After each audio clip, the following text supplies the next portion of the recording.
how does somebody know if they're experiencing chronic fatigue and that it's not just, you know, something that they would consider as, oh, I'm just tired all the time because I work a lot and I'm busy and I'm, have a little bit of stress, but not really recognizing that there's an underlying condition that's actually compromising their health and well-being. How do you go about diagnosing something like chronic fatigue?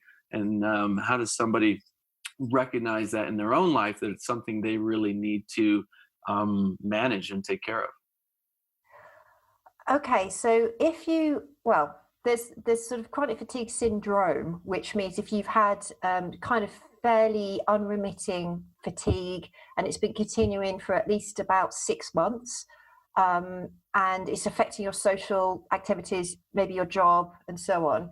That's some of the criteria of how somebody would go down the route of actually diagnosing.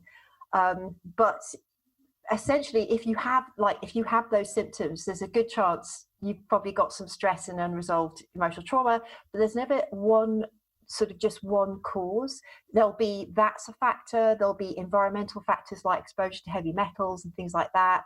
There'll be a chemical exposure. You could have some mold thrown in. You might have some food intolerances and things like that. So it's multifactorial. But yeah, if you have been having unrelenting fatigue for at least 6 months and you've not been right and it is affecting your life, you should go to your local doctor and just sort of get the diagnosis. Unfortunately, what they'll do is just tell you that you have chronic fatigue, and you'll be like, yeah, I kind of knew all that already. I already knew I had chronic fatigue. I could have told you that before I walked in. So they're not very, it's not very useful, but at least when you have the diagnosis, it means you need to stop and maybe kind of actually look into this more and put some things in place that will help you heal from that. So unfortunately, the standard conventional approach is not so helpful, as if you speak to any people with that diagnosis. But yeah, I don't know if you have any experience with that yourself, Nathan, or with friends who've had that as well, or. Yeah, absolutely. I actually, I've had like complete adrenal burnout before, and major fatigue in the past, and I healed it naturally. And there are a lot of things that people can do. Now, for me, it wasn't, long term. I've met people. I've actually done short documentaries about people who were housebound for years at a time, or such bad chronic fatigue symptoms that they literally couldn't get out of bed for weeks at a time. And these were fairly young, active. One woman's a medical doctor, actually, and she healed completely using Qigong, wisdom healing Qigong, as taught by Master Mingtong, who's actually part of this summit. And I know there's various things that you can do. But you mentioned something previously that I want to bring back up, as you said, chronic fatigue is often a symptom of a deeper underlying condition, right? So, and often related to emotional trauma. And that's could be as early as something in childhood that later shows up as chronic fatigue. Is that right? Yes. So let's put some context in this, just so that people kind of understand.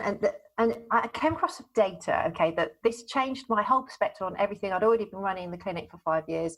And then I came across this data, and it's called the Adverse Childhood Events Study. And it's one of the largest studies done in medicine. They started with surveying 17,500 adults. It was the CDC and Kaiser Permanente, so it was a mainstream research. And what they found is that 67% of all adults have had early life stress, what's called an adverse childhood event. We'll talk about what counts as that in a second. But basically, if you had a high level of ACEs, adverse childhood events, you have a 20-year reduction in lifespan. You have an increased risk of 7 out of the top 10 causes of death. If you have just 4 ACEs, you have a 400% increased risk of things like depression, Alzheimer's, dementia. If you have just a couple of ACEs, you're 200% increased risk of autoimmunity. And the list kind of goes on. A high level of ACEs means that you have 3.5 times the risk of heart disease and triple the risk of lung cancer. Now, when it comes to chronic fatigue and fibromyalgia, if you have early life stress, you have a 6-fold increased risk of chronic fatigue, fibromyalgia in adulthood. So the point being about early life stress is that it's involved with all chronic complex illness, and it just happens to be that fatigue and fibromyalgia, in fact, I've interviewed doctors where they've now said, look, if you have fibromyalgia, if it's classical fibromyalgia, that is trauma related, and if you don't have early life stress, you don't probably have fibromyalgia. It's that strongly correlated. So so that's kind of the data, and they've done huge studies, follow-up studies and all that. What are we talking about? What are ACEs? At the time, it was 10 different categories. So it was things like physical, sexual or emotional abuse. It was physical or emotional neglect. It was domestic violence, witnessing domestic violence, for example, substance abuse in the family, incarceration of a family member. And that there was about sort of 10 categories. The list wasn't exhaustive. They just didn't even know what they were really doing when they started the study, and they just said, well, let's just check these 10 categories because there's some data on that already. But it could also be bullying, being shunned at school, being ridiculed, being a victim of bullying, all this kind of thing. So it's much wider than that. And the interesting thing about early life stress is that it's a form of developmental trauma. And when most people talk about trauma, what comes to mind is just like PTSD.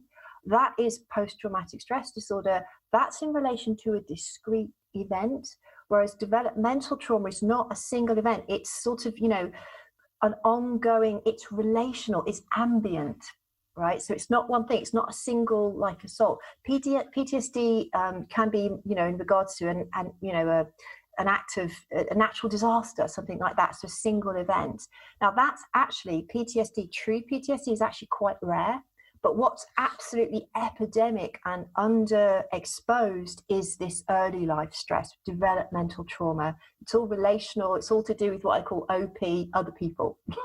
So it's all about your key caregivers usually, and it's ongoing and it's ambient. So it's a really big difference, and that's not yet been fully recognized, and it's a big deal, and it sets you up for chronic complex illness. And it is stress. It's the biggest source of stress.